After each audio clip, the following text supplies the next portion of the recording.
Bugün bütün misralardan tenhalık geçir. Könlüm susur karanlıkta bir yerde bitir. Sessiz yağır əsrətin, kimsəsiz yağıntısı. Bir yanım qış desə, bir yanım yazın paslı səsi. Gecələrinə günəş gətirə bilərdim, eşq qoyub sükutu unutturardım. Torpağın qoxusuyla göy üfüqlər qırılar, amma hələ qaranlıq yenidən qalar. Hanı mənim gül gözümü güldürən bahar? Hara iddi səmimiyyət, saflıq dolu diyar?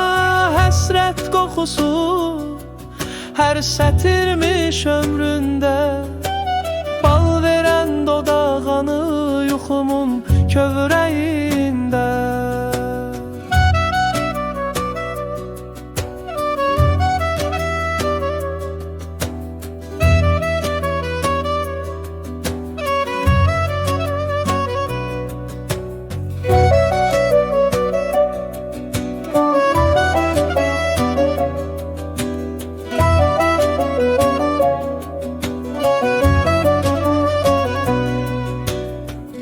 Əgər misralarım sevgiyle titreseydi, bütün geceler ahengler əks etsəydi, sevincler yerdi həsrətim bu şeirə.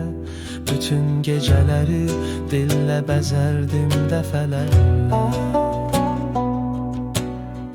Torpaq kokusu dərinləşir hər nəfəsdə, gözlər ağırlaşır, dərd çıxır sinədə.